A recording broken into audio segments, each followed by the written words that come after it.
Good morning again to our panelists. As Teresa said, thank you so much for joining us. This is part of the Miami Global webinar series that we're doing for our members with members of our foreign partner associations and foreign experts to bring information, updates in regards to the COVID-19 impact, information about your regions, opportunities, and ways for our members to connect with your markets and your professionals. I'm going to introduce the panelists now. We have our dear old friend Walid Moussa, who just finished his term as World President of FIABCI, the real estate syndicate. He's also the founding president of the Real Estate Syndicate of Lebanon and founding president of FIABCI-Arabic countries. He's also the economic ambassador for the Business Confederation of Andorra, representing their interests in the region. He studied law and transitioned into real estate, where he rose to prominence over the course of his career to become a major player in the business. He's also achieved success as a businessman in his own right, becoming acting chairman of several companies under a main holding, PIM Group, which owns real estate services companies that handle brokerage, commercial real estate management, consultancy, real estate CRM, and real estate funds management, as well as a portfolio of investments in different countries. We also have Mahmoud Burai, currently serves as senior advisor of the Dubai government, where he is mandated to work on a plan to make Dubai real estate more competitive. Before his role with the Dubai government, he was the CEO of the Dubai Real Estate Institute for 10 years, in which the Institute graduated 80,000 real estate professionals from the region. He is vice president of the International Real Estate Federation, FIABCI-Arabic countries, since 2016 and sits on the board of International Real Estate Society.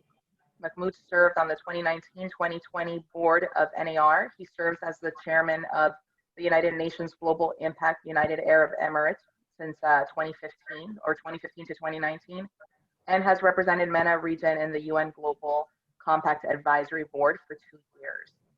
And last but definitely not least, Aaref Hejres is a professionally qualified architectural engineer with 30 years of experience and has served as chief executive officer and as the managing director of Dayar Al Muharraf, Bahrain's biggest multi-billion-dollar mixed-use development project. He is the chairman of MR Engineering, WLL, and was an engineer in the Bahrain Defense Force. He is the chairman and founding member of the Bahrain Property Development Association and sits on the Bahrain Board of Real Estate Regulatory Authority. He was appointed to the Bahrain Chamber of Commerce and Industry in 2018 and served as an executive board member and also temporarily as acting CEO. He is a board member of FIABCI-Arabic countries since 2016 and was just awarded the Medal of Honor, the 2020 Medal of Honor by Walid, the world president, in recognition of his outstanding support for the organization. He's also a member of the American Institute of Architecture, Urban Land Institute, Bahrain Society of Engineers, and the founder of the Entrepreneur Organization. He has a master's degree, business, an MBA from the New York Institute of Technology, and dear to our hearts, he received his Bachelor of Science in Architecture, as we mentioned earlier, in engineering from the University of Miami, right here where we are. Thank you so much for joining us. Walid, I'll let you go first and offer us your perspective and overview on your region, Lebanon, and what's going on today. Thank you. Well, actually, thank you, Linda, for taking this initiative and doing this with this webinar. This is a very important webinar because you have the best people in the region talking to you. Aaref is really dominant figure of the real estate market in Bahrain, a very important market. Mahmoud, the famous Mahmoud in Dubai, is a reference in the real estate sector in Dubai. And for myself, I'm someone that have as a professional career, as a hobby, the real estate in my life. So As you've already mentioned, COVID-19 came, have appeared to us in, let's say, February this year by surprise. No one was prepared to have this pandemic. The health sector, the healthcare sector was not prepared. The economy was not prepared, and surely the real estate sector neither. So, what will be the effect? Yes, surely there will be effect. I was reading an article today that this will be the worst economic effect since 80 years, if just for you to imagine. But the positive news here is that, in our opinion, that the real estate sector will be less affected than other sectors, and the real estate sector will be relatively resilient to this pandemic or this situation. It's still really early to know what are the really consequences of this pandemic, because countries are opening up, and it's clearly that the countries have taken the decision to confront this pandemic. Confront it now by being not by being aggressively confronting it, but opening up the economies, opening up restaurants, hotels, but being very careful and respecting all health guidelines that are being suggested by ministries or local authorities in the country. So we have change of strategies globally. We want to continue living and working, but we need to see how do we do it, adapting on the situation. And it's still early to really know what are the consequences on the real estate sector, because it's not related directly to the real estate sector. Here, the problem was never the real estate sector. It's different than 2008, 2009, when the crisis was directly related to the real estate sector. Now here, it's a different game. There is a pandemic. There was a specific situation where there was a shutdown of the global economy, and this have led to a direct effect on our real estate sector. So we are still waiting to see what are the direct consequences on our economies. If I'm talking about the Arabic countries, or I'm talking about on a global perspective. In some countries, I know that they've in May, end of May, they've noticed that the transaction in 2020 was higher than 2019. So if you come to think about it, you say, what happened here? What happened is that there was a lockdown for 3 months, and all the pending transaction, just when the public authorities and everyone could go out and finalize those transactions, they came all the result of those 3 months, the lockdown that was happening in the last 3 months came up in May, and as a result, May 2020 was higher than May 2019. But this is not really, you cannot really say that this will be, you can count on this criteria to have a real indication. This will not be a real indication. So what have happened? In our region, what is sure that the first sector that have been hit is the hospitality sector, where hotels and restaurants have been shut down. And as you know that hotels and restaurants have a lot of operation costs, where they need to be functioning in order to have their paying their rentals, their salaries, their employees. So we really have a problem in that. And after opening up now, if we're saying that those restaurants will be opening up respecting the social distancing measures, which means kind of that if we're talking about restaurants, that the capacity of a restaurant will be at 50%. Will the restaurant be able to pay the same rental amount and the same expenses with 50% of people present consuming in their restaurants?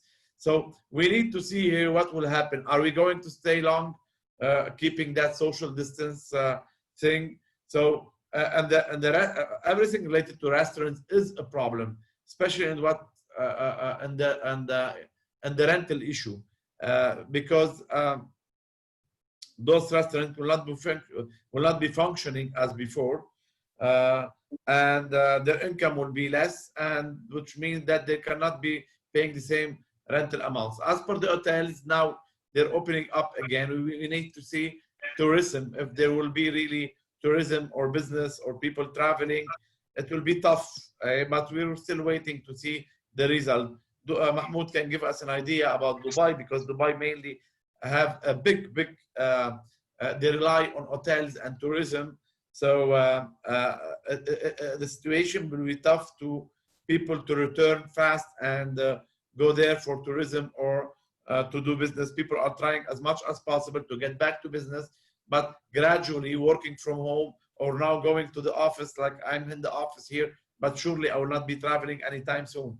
So Airbnb business will be tough because you know, Airbnb is not related to any institutional organized thing. It's not like the hotels where you are secure that everything is clear. They're using the good detergent to be cleaned and to secure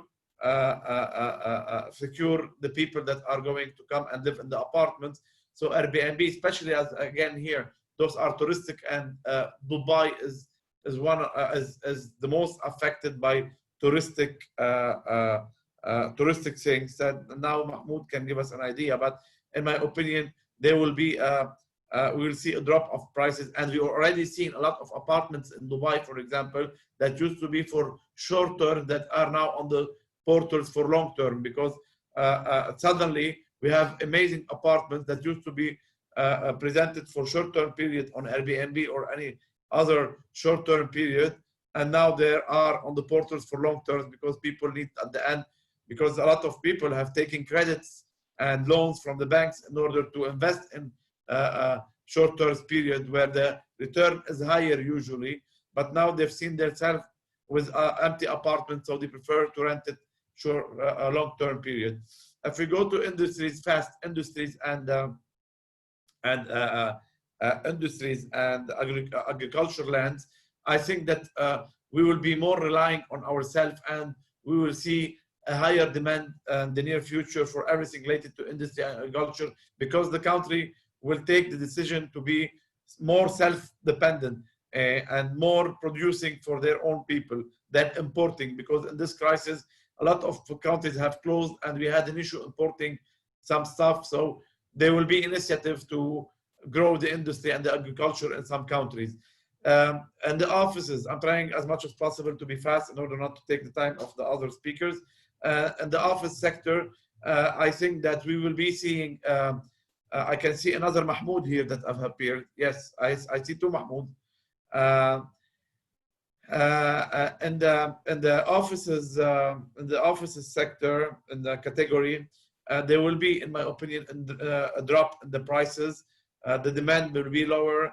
It's what is sure that the companies will be taking a decision to reduce the quantity of people, the number of people that will be working in the office. We can see here, you're in Miami, he's in Bahrain, he's in Dubai. We can see each other clearly. We can work, we can share screens, we can do PowerPoints. That means that we can really work and we can rely on our staff to be working from home. So why do we need 100 employees where we can only have 30 or 35 and we put people working for them home? So in my opinion, there will be a renegotiation on the rental contracts of the offices, and the demand will be lower on everything related to offices. And we can see shared offices here that can be growing and having a better future, but on a condition that they need to take in consideration the social distancing and the individualism of a person. So you go and you're not obliged to sit on the same table with others. You need to have your own. They have to create corners for people to be protected. And if you choose voluntarily, by choice, you choose to sit on the couch or on the table with someone else, it's because by choice you did it, but you're not obliged anymore. The residential sector, in my opinion, primary homes will be the less affected in this and all the real estate sector. People have discovered after this coronavirus, whether it's in the Arabic countries or around the world, that people want to have their own homes. They want to have homes because the safest place on earth is home. So we want our homes. But are we able to afford buying homes? Are we having economic crisis where people will be having issue to have loans, or will everyone have a work to be able to pay his credit and his monthly payments? That's why I can see that we will be seeing a lot of affordable housing coming, and government will be obliged to work on affordable housing. As per the secondary housing, second home, what we call second home, here in the area, it will be a bit tough related to tourism and to traveling. If we, yes, and finally retail is really affected because people are not going out as before. Brands have suffered in the last 3-4 months is not paying rentals in the malls, in the strips, in the commercial areas. And at the same time, we can see clearly that people are comfortable using online. Maybe in the United States that was from before, but in the Arabic countries, the online business exists, but not that much. And now we're seeing that in all Arabic countries, people are buying online, and we're getting used to buy online, and we like it.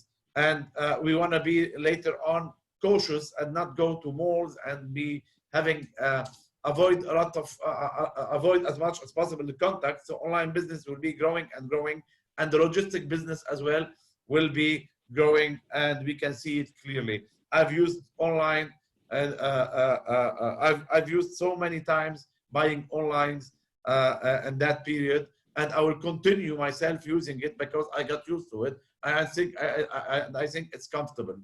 And Lebanon, the situation is a bit different economically, because in Lebanon we are facing the worst economic crisis in our history, and there is capital control. Banks may collapse, and people are running to invest their money out from the real estate, from the banks, from the cash to real estate, because they're afraid from two things: or from the collapse of the bankruptcies, where their money can disappear. Second, from what we call the haircut measure. Haircut measure is when the government comes and tell you, I'm going to take 20 or 25% of your money from the bank and use it to settle my debts. So people are investing so much in real estate, and we have no products available to sell. That's an issue, because every day we have hundreds of demands, but we don't have product. But that's not because in Lebanon, it's not the COVID-19. It's the economical crisis. It's the crash, the capital control. The situation is different. Dubai, for example, I know that in Dubai, there is already, we can guarantee there is a 10% drop in the prices, and the selling prices, and the rental prices. We are like 15% drop in the rental prices. In Saudi Arabia as well, we can see that there is a drop of prices in 10% in residential. And the rentals we have seen in Saudi Arabia a 20% drop in the retail prices, rental prices. So it's still soon. I tried as much as possible to cover everything, the different sectors of categories of the real estate sector, and the prices a little bit in Saudi Arabia, Lebanon, and Dubai. And Aaref and Mahmoud will be getting into more details in their own countries. But what I can assure you is that it's still soon to really understand what will happen in the market. We're still discovering, and I think we need 3 months from the day we open. We need 3 months to really understand where is the market going, and what will be the consequences, and what is the real consequence of the economic situation, the global economic situation, and the Arabic global situation. And the good news for you here, I don't know, I'd like the opinion of Aaref later on that. I can see some capitalists from the Arabic countries on a later stage going and investing in Europe and the United States. Why? Because in time of uncertainties, there is opportunities, and I think that people will want to divide the risk and to say, okay, Europe and the United States are safe areas, and let us invest in some safer areas than our countries. And I think that we will be seeing, I'm convinced that we will be seeing some funds in the next months going from the Arabic region to Europe, searching for opportunities in Europe and the United States. So that's it for now. I tried as much as possible, as fast as possible, to give you an overview. Thank you very much for your overview, Walid. Next, we have Mahmoud of Burai from Dubai. Oh, thank you so much for having me. It's always great to be in such webinars, and especially with Miami, that we share so much in common with them. I remember visiting them. I remember signing with Teresa a long time ago. I remember we have same model of selling off plan. So we're very famous in that. Great to be with Mr. Walid and Mr. Aaref, great friends. Walid covers so much, so I would try to cover things that maybe, especially about Dubai's experience. But I just want to say in general, the world post COVID-19 will definitely be different from the world before COVID-19. This is something is definitely going to be the case. And real estate is one of the industries that will be impacted by so many things. So the world, the world that we have today will add 100 million new poor in the urban areas, which means that we will have more poverty within the cities. There will be more focus on developing healthy cities, more focus on the human side of cities. And we see now movements and campaign in Europe and the US, people now regaining control over streets, regaining control over things. I mean, people now want their cities to be walkable, healthy. People now appreciate having a big balcony within their home. People living in apartments have now looking at something bigger. We see an impact on the other side. We've been selling a dense city for the last century. City should be dense, should be so on. So now we see that there is a movement towards sprawling and de-densifying cities, and less dependence on public transport. But this is a time of the survival will be for the ones who are most responsive to change. As Charles Darwin said, it's not the strongest, it's not the most intelligent, it's the most responsive to change. So we see a lot of changes that we need to take into account. In Dubai, we've done a survey. And before I say about the survey, as Walid said, Q1 of 2020 and Q2, we see almost 10-15% increase in number of transactions. And one of the best things we've done in Dubai is we invested in technology as a government long time ago. So the real estate market actually was functioning, and we had transactions while the lockdown was there. We used to have 1.5 billion dirhams of transaction on a weekly basis. During the transaction, deal can be completely done virtually and people get their title deed, which was one of the good things. When we did our survey, people expect that the prices will go down 10-15% more. So we've been actually on a downturn since 2014. We were expecting Expo 2020, and now we have to delay our Expo. We were depending on Expo. We're expecting the real estate market will really boom in Expo. So as I said, the survey we did, people expected the prices will go down by 10-15%, rentals will go down by 10-15%. They also expected that the recovery will take at least 1 year. And it also gave us as a real estate industry a lot of, reflection and fact realization that we need to build anti-fragile organization. We need to invest in risk and resilience. We need to also to invest in technology, because all of a sudden our industry went virtually, and those companies that could not invest in technology and were not ready for that, lost a lot of money. So technology is a must, it's not any choice anymore. We see a lot of trends.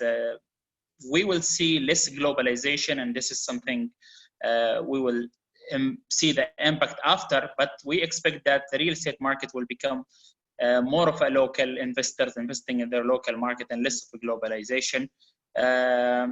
We expect that the prices will become more affordable, as Walid said. We expect also the technology to continue to disrupt the office market and retail. So office and retail definitely are going to be the most affected and the most impacted by the COVID-19. So there already have been a lot of technology disruption in these two areas with Airbnb and with WeWork and all these platforms, but we will expect more and more actual disruption. There was one of the indices that rank countries and say which city in the world are ready for work from home, because work from home actually, if it continues to be this way, or at least a certain percentage of employees work from home, this means less demand for space, 30% less space demanded.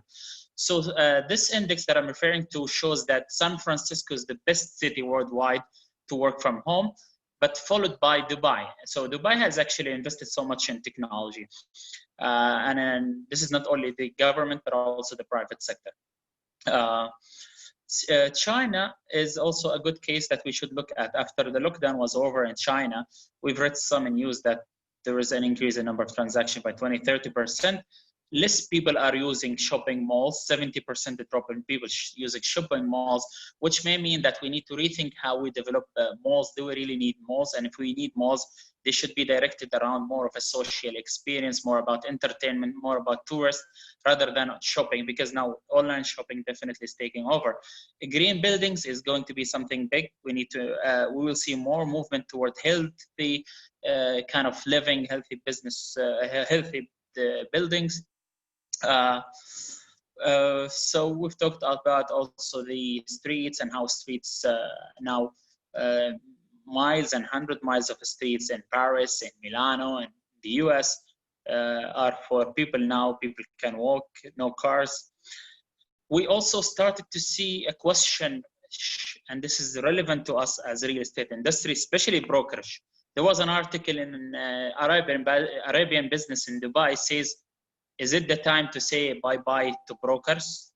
So are we becoming irrelevant as real estate agents, giving the technology and giving people now, all of a sudden they found that they can go to a portal and do their buying. Yes, there's still a brokerage company involved, but people started to get used to the idea of maybe doing things without us. So this is something, this is more of a existence question. This is more about maybe adaptation question. We need to invest in virtual reality. We need to invest in social media because people now are using it. But maybe the good news about real estate is that real estate and housing will be always the best investment. There was a study by the Central Bank of Germany and Bonn University in California, and they found that over the last 150 years, real estate actually came to be #1 average return over the last 150 years by 7%, followed by equities by 6.7 or 6.8. So overall, real estate is a long-term game. It's never been about short-term. We may be shakedown for a while, but this is, as Walid said, we say stay safe, stay home. So home is always needed. And now we say even work from home. So the focus is in home, and we'll see more actually focus on home. But as Walid said, we will see focus on other segments. We've seen actually in Dubai, so much money actually came to the logistics part, to the buying warehouses, to buying areas next to airports and ports. So we'll see more focus on these areas. So real estate is not only residential, it can be many other things. I don't want to take more time. I know that Walid covers so much. I want to leave some space to my friend Aaref. Great to see you. Thank you.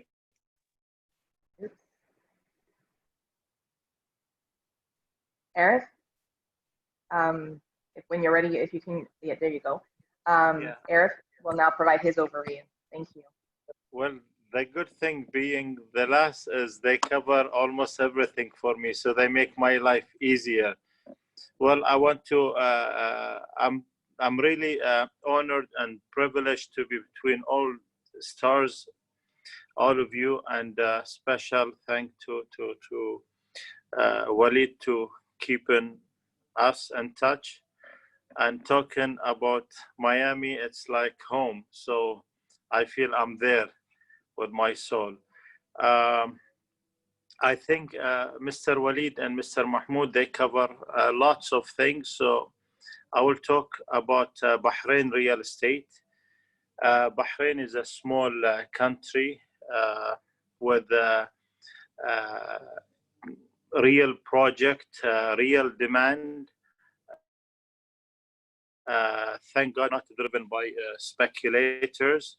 So even when the crisis or real estate crisis happened, we were not really affected because we depend mostly on the local market and a few from the GCC countries, Saudi, Kuwait, nearby countries. So I would say good market based on real demand. After the slowdown of the real estate, we see the market has been changed.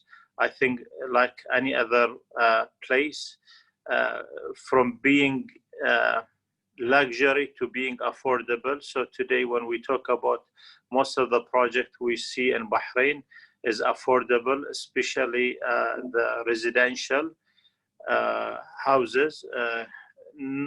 There was a bit of, I would say, people are more focused and more realistic now when they think of buying a house. But in our culture as in Bahrain or as an Arab, the house is on the top of the priorities. Like when anybody graduates from university, he works, first things he thinks is to own a house. So owning a house is like a must in the Arab countries.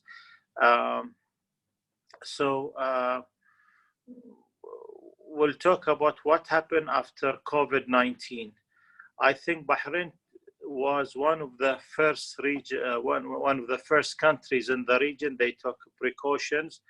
Even I remember I came in the airport, I've seen something change. They test my temperature, and other countries everything was normal. So I think that helped them in controlling the COVID-19.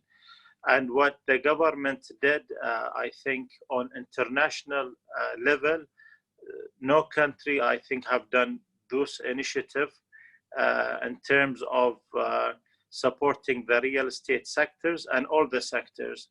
What they did, all the companies and the people in Bahrain who has loans, it was stopped for 6 months. So regardless, it's a real estate loan or any other loan, so you don't pay your loan for 6 months. You don't pay electricity and water for 3 months. And they injected almost 4.3 billion to support the market. And the government shoulder all the salaries for all the people working in Bahrain, whether they are Bahrainis or they are non-Bahrainis. They paid only for the Bahrainis. So the private sector or public sector, everything was paid by the government. So this is just a small briefing about, plus the fees. Most of the fees was stopped. The government fees was stopped. So this is really good push to help the private sector to go through this tough time. Then I will shift to RERA, which is yes, we are, I think Dubai, they started before us, and we learn a lot from Dubai experience. And a special thank for Mr. Mahmoud. He's been always supportive to us as RERA, as BABDA. BABDA is the Bahrain Property Development Association, which I'm the president. And we have a close relationship with Mahmoud. He really, he helped us a lot. We learned a lot from Dubai experience. We learned a lot from, basically when we started, it was a good start. It was a partnership between the public and the private sector, and we hire international consultants, and we take all the best laws in the world. We took the US laws, the UK, Dubai, and Australia, and we went through everything, and I think we chose the best laws. So I can tell you in Bahrain we have the best laws and regulation on international level. Talking about the market, yes, there was effect on the market. I would not say a drop. I would say people they think twice now, because at the good time people just don't think. Money was everywhere. People want to buy this house, this land. Now they're more careful. They do their homework before. Yes, not the market, not as rich, I would say, as before, but we have now, I think it's a good time for construction. You see lots of contractors available. Back few years back, all the contractors were busy. Good locations of properties available. Opportunities are a lot. Margin is higher. I think in the Gulf I think we're lucky to have a high margin on the return. The yield goes from 6% to 15%, which we don't see this in Europe or even in the US. I think because it is a safe market, it's backed by the government and the laws and regulation, and the opportunities are a lot in the Gulf, because I think of what, as I said, because of the real demand. Talking about today's market, I think we see lots of people during this past few months shifting towards the medical sector because of COVID. Lots of people building clinics, hospitals, and education. The hospitality sector, it's today I read it's 73% affected. We depend a lot in Bahrain on Saudi market. Almost 50% of our visitors comes from Saudi, because it's only 30 minutes drive by causeway. So now when they did the lockdown, the causeway closed for the first time in 30 years, I would say. And I hope it's going to be, and that affected the hospitality sector and the restaurant in Bahrain. And I hope it's going to be open soon. I'm very positive. Looking at the full pictures, I think this is a stage, a short stage hope. Things will start. Now in Bahrain, we don't have lockdown. We never had lockdown in Bahrain, even with, I think, with what happened. People start to go out more carefully. We see change, as Mr. Walid said, we see change in the shopping. Online shopping became, I think, popular. Online or virtual meetings became virtual. What else? I think this is also, I'm very positive. I think if things need minimum, if COVID-19, the issue of COVID-19 finish, I think we need 6 months minimum to 1.5 years before things gets to normal. The good thing, because of the people, they don't spend now, their loans, whether corporate companies or people, they don't pay loans for 6 months. I think that kept some cash in their hands, so they just need the right time to go out and spend the money.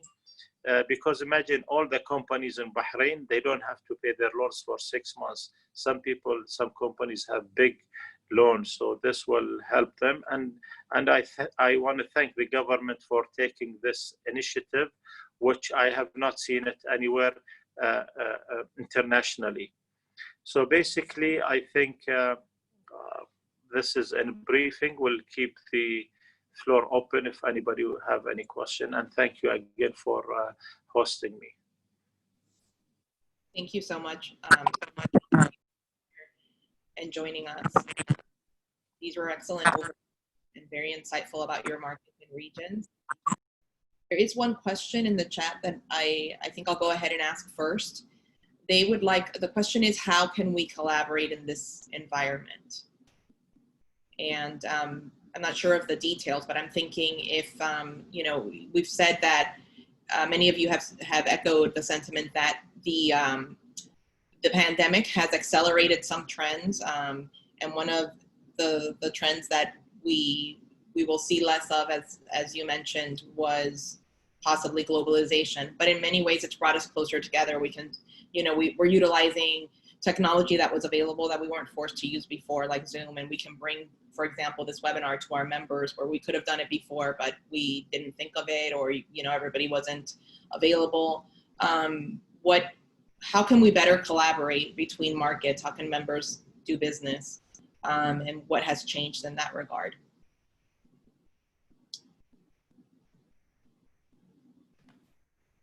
Aaref, I'd like to hear your opinion on this.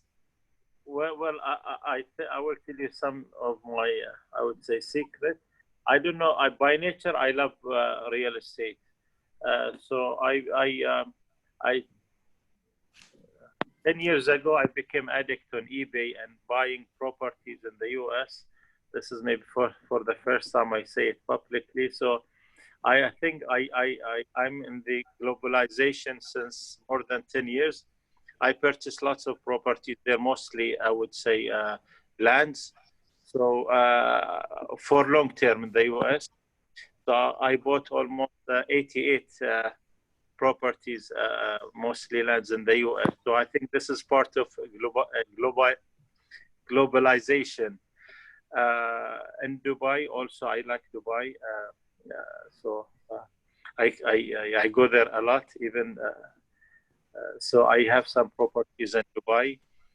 I think the one in the US, it's for long-term investment. So I don't know how much they're worth now. I just pay taxes, which I'm not used to, because in this region, in the Gulf, we don't pay taxes on lands. I have some property in Saudi as well, again, long-term. So whatever outside Bahrain, I think for long-term, Bahrain for short-term. So I don't know if this is considered globalization or not. Again, here, Linda, just to give you an idea, that I made a good choice to let Aaref answer this question, because that is to justify that the people from the area likes to invest in real estate.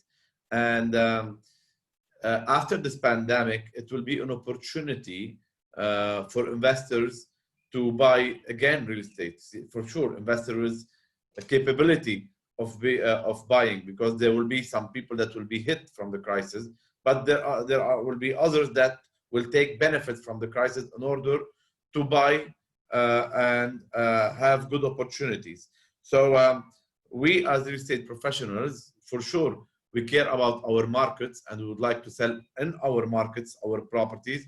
But at the same time, as I've mentioned in the beginning, I can see people that will be targeting properties in the United States and saying, this is again a good opportunity to buy real estate like 2008, 2009, and make money after several years. So that opens the door to a lot of opportunities in the coming months or coming years. I can see it coming. There will be investment in the Arab region and outside the Arab region from GCC countries and Arabic countries. Thank you. Anything to add, Mahmoud? Well, I believe in real estate actually is becoming more international So for the last few decades, real estate industry became more international.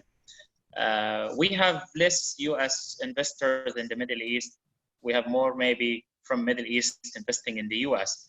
This crisis is a great opportunity, especially when you talk about opportunities. I know a lot of people, and we were talking with Walid, who bought their homes in 2008, 2009 when the crisis took place, and it's now worth it. So looking at the housing prices, it has been always upward trend with some downturn, but it always goes up. So we would love to see the cooperation between the Middle East and the US market, especially Miami, a hot market like Miami. And I've seen a question from Teresa on it, possibility of dual listing of our real estate agents in the Middle East listing in a platform. Let me see, what is it, the platform here? You can better explain the Global Property Exchange is something that we launched in Miami to exchange links to our public property searches. So I briefly discussed this with Walid, and I need to follow up with him. But it's basically like if your association or your market has a public property portal that you would like us to promote to our members, we put it on this landing, and we ask you to promote ours in return. So we have already featured, and that's what that is. And it's important now with the technology, actually. What you're saying is great. I mean, with the virtual reality, with the, with the advice of real estate agents in both regions, I think the obstacles of investing outside your home country will become even less noticeable. And so I think this is a great opportunity to see the cooperation, how it can work, and how to take it to the next level, especially in sectors that people see now more opportunities in, like logistics, especially logistics, retirement communities, specialized properties, and so on. We have a question from one of the attendees. She says, what digital platforms have you seen in your area boom in real estate due to the pandemic? She says she specializes in Brickle and gets leads from Zillow and from Instagram, social media. What do you see in your markets? Mahmoud? Well, from our market, we have so much demand and interest in property portal like Property Finder and Bayut and Dubizzle. And actually recently Bayut and Dubizzle merged and became a unicorn. So there was so much actually demand. We were talking to the porters, and they're seeing a demand they haven't seen in the last few months. So a lot of people are looking to look at these portals to find their homes. So this is one. Another one that we've seen people are using is not real estate, but it also impacts real estate, which is Noon.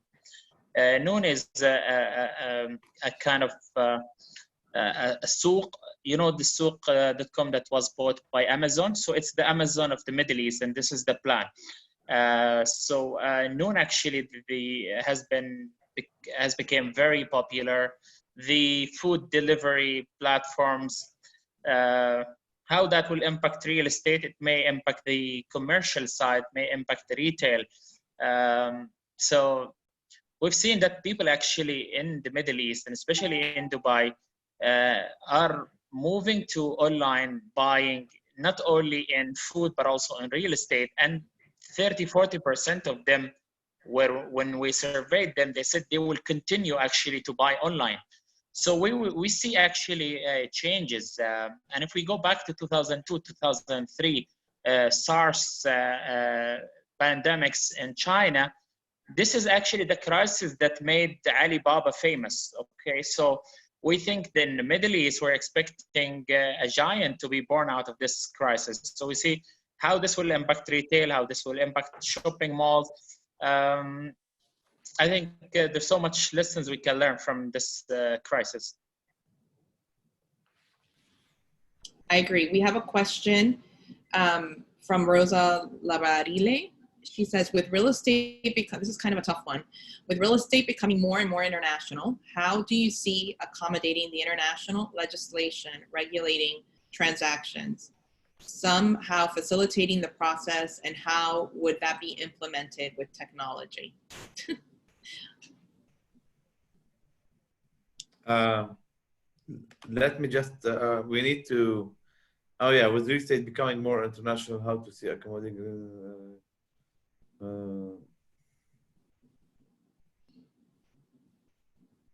I know this is like Yes, it's many questions in two questions, but if you allow me to just begin to answer and say that there will each country have its own regulation, and it can never be a common regulation. But at the end, buying real estate all over is at 70-75% the same. Some regulation may changes, the way the registrations happen changes. In some country there is now, like in the United States, the online you have online registration where you can do do in Dubai as well. I think, I don't know in Bahrain if that exists, but you have online notary system where they identify you by the CAM, the signature. The regulation are a bit different, but at the end it's the same. But we'll never see for sure a common real estate regulation. Each country will have his own law and own regulation. As for the technology, what was did she ask about technology? Somehow facilitating the process will be implementing. Yeah, I think that partially, I don't know if I've answered, but talking about a lot of notaries and things like this are facilitating in many countries the way a property and the contract is being made. We can see that in the United States, I think that you have something called a notary CAM service using a mobile notary based on face recognition, electronic signature.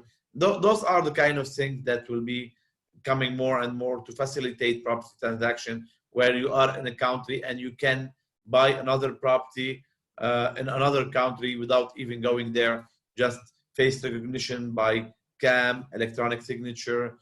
I don't know if I've answered her, but that's my opinion. I don't know if any of the guys have any comments. I just want to add, if you allow me, to what Mr. Walid says. See, most the real estate or development is a new industry in the region and in Bahrain. So for us, when we work with RERA to do all the laws and regulation, we chose the best of the international laws, being in the US or UK or Dubai or even Australia. And you can do everything now online. So because it's a new industry, we learn from other countries' experiences, and we put the laws, the best laws and regulation that protect the end user, the developer, and the industry. And if you allow me to add, I think having international organization like NAR and FIABCI, this is very important to see such international bodies helping harmonizing the practices and best. I mean, ethics should be the same everywhere you go. Laws and regulation differs, but the process transaction kind of similar. Technology definitely can make it easier, faster. And let's talk also about other products that technology can enable, like crowdfunding, like blockchain supported platforms. I think real estate definitely, I'm talking to the guys in the US venture capitals in the last few weeks, real estate is one of the least disrupted, one of the least innovative industries, and there will be so much money actually going there to disrupt this industry and make it in the transaction side, in the property management side, and the development side, and construction technologies, and so on. Governments, I don't think there's any platform that connects them when it comes to harmonization of laws and regulation, but there should be through organization, like I said, NAR and FIABCI, to have international standards on buying and selling, to have disciplinary action, to have a list of do not to do. Platforms can also help.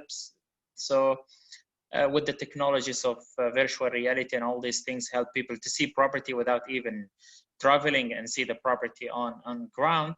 So I think the harmonization and convergence of real estate markets is becoming more and more reality with the technology, and more reality post COVID-19.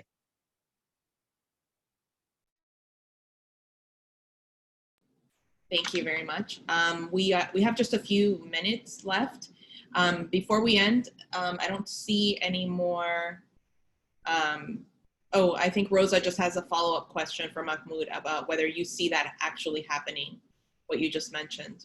Yeah, well, actually, we're expecting Expo to be October 2020. Now it's been moved to October 2021. Personally, I believe this is a good thing for Dubai, because it will give us more time to finish the project, the infrastructure around it. But it also will give us an opportunity to receive more people. I mean, one of the issues where we're saying that we want to receive the highest number of people in this event.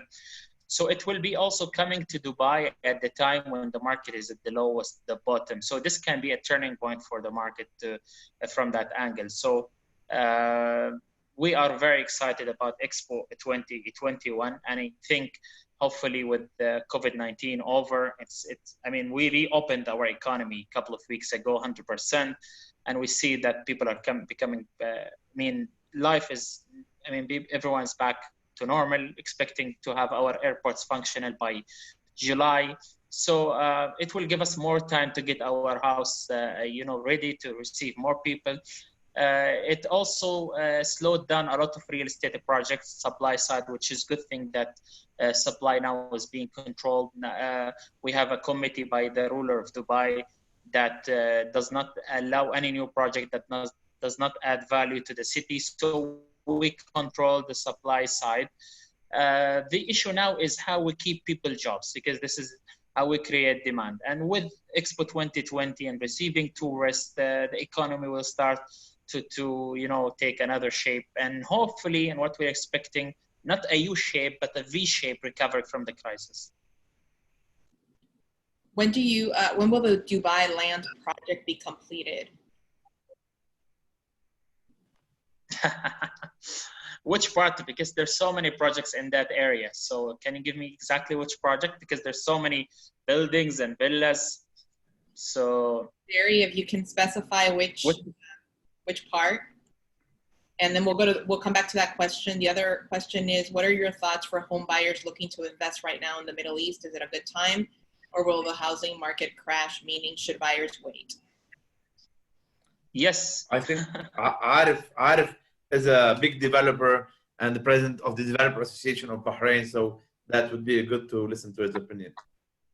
See, I would say something. I think we in Bahrain have beautiful, good projects with very good return, but we are not good at, I think, marketing those projects, unfortunately.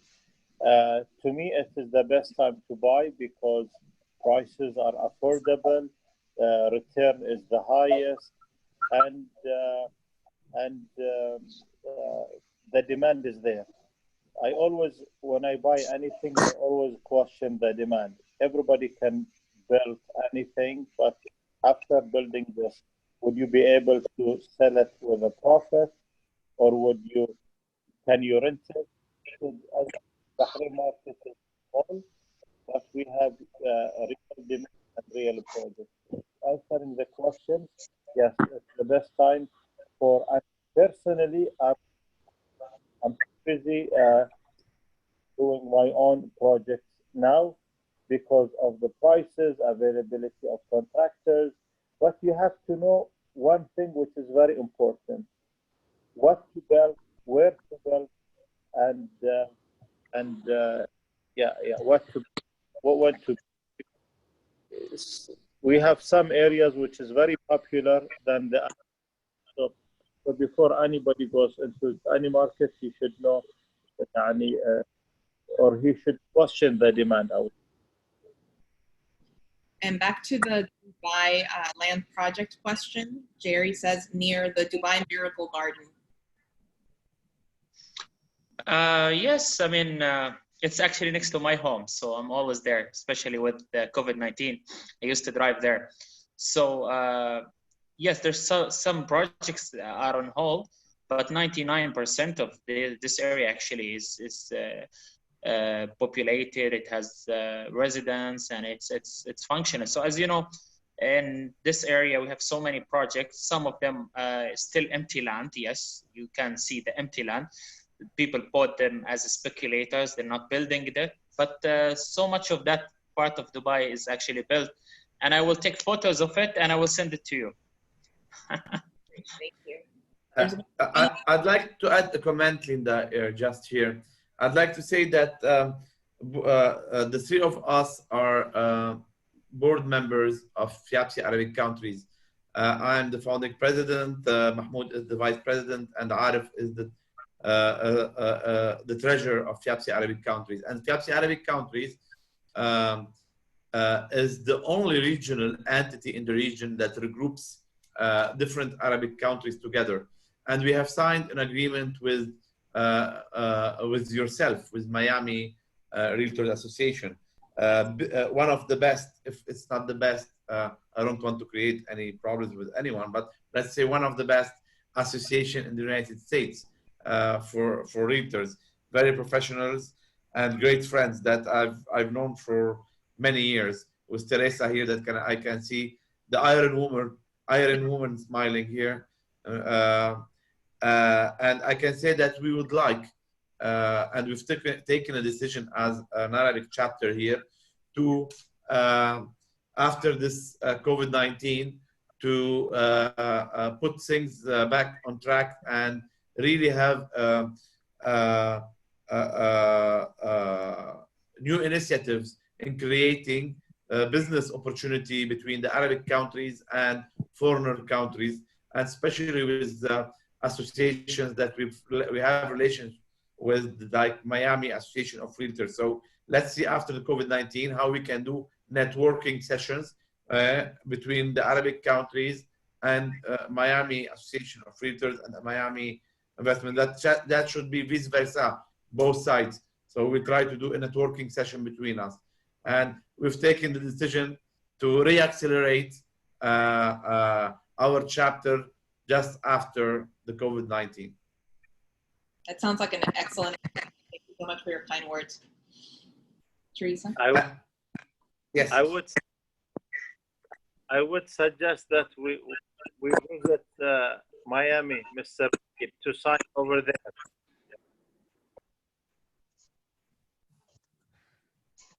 We will take the advice of Mr. Aaref, and we will visit Miami, hopefully, to be part of an event. And Aaref, I cannot refuse a demand for Aaref, so we need to go to Miami and do an event with Miami Association of Realtors. We would be honored to host an event and to do an event with you. And you're always welcome here. Thank you. Mahmoud, did you want to say something? I just want to say thank you. It's always a great pleasure to be connected with you, and looking forward to a great collaboration. I see a lot of questions in the chat now, but the survey, I think there was a question on the survey. I mean, people are expecting recovery in less than 1 year, which is good. Prices, yes, to be down by 10-15%. But overall, people are more optimistic than the survey we did at the beginning of the crisis. Sorry, Teresa. No, that's good. We wanted to hear from you. There was also a question, maybe Mahmoud, you would tell them, Walid, maybe you would tell them again the name of the FIABCI chapter and how they might contact the FIABCI-Arabic countries. Yes, FIABCI-Arabic countries, the name of the chapter is FIABCI-Arabic countries. We're on all social medias, and I'm gonna send my personal account on social media on Instagram. So if anyone have a question or need anything, they can send me an inbox, a message in my inbox, and follow me for sure. And I'll be more than happy to answer. And we as a chapter, we are a young chapter, but very energetic chapter with great people that you can see here. We're only 3 here, but all our members are as good as we are here. So that's our advantage, that we are young, professional, and very energetic people, and the chapter is young and really have a lot of ambitions. So, and Miami as well have a long history with FIABCI, especially Teresa. She believes in FIABCI. She's been attending all events with John, her husband John, all FIABCI's event, and we're always glad and happy to see them. So yes, I'm sending here my Instagram. It's walid.m0ussa in the chat. And Mahmoud sent his email as well here. If Aaref as well wants to send any his Instagram account, and I'll be ready to answer any question. Inbox me and tell me, and we will be answering you and see how we can do any kind of relation. And if you have any interesting project in Miami, share it with us. Absolutely. And I think, first of all, thank you to Linda. You've done an outstanding job of leading our international efforts for the last few years, and bringing this program to us has been absolutely amazing. Linda's right. We may not have thought about doing these before. The members may not have been as interested in attending Zoom conferences before, but it's opened up a whole new world to all of us. This discussion that we've had just in the last few minutes also creates new opportunities for us. And I think we have a great opportunity initially to find other ways that we can collaborate. One of the concepts might be we have a local commercial marketplace where members promote their projects. And so maybe we could convert, Linda, to a global version of that with our partners here in the FIABCI-Arabic countries to come up with a format where a certain number of properties could be presented to participants on both sides from both of our organizations. And we would have to limit the number of presentations, obviously, because we would each have so many that we would want to present. But I think maybe it could include a short briefing or update from the countries and then feature a certain number of properties. You guys get to decide how many and who would present on your side. We'll do the same thing on ours. Would that work?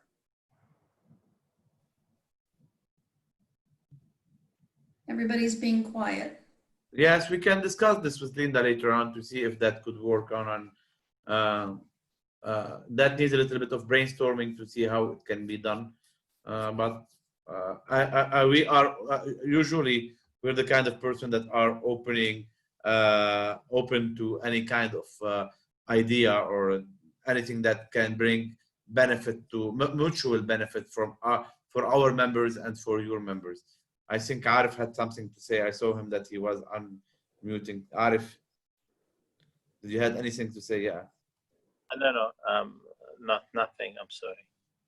I was just think something. All right, so we'll look at other ways that we can collaborate, and any ideas that you have, be sure and work with Linda and me, and we'll be happy to continue our relationship. You're very valuable to us, and it has been a lot of years, Walid, and also many years for you, Mahmoud, and Aaref, we're looking forward to many more years with you in the future. Thank you very much. Just a reminder to the attendees that we'll be providing the recording and the contact information, so don't worry about capturing that. We'll send that out to you when we send out the follow-up email. Sorry, go ahead. So I think Aaref and Mahmoud are going to.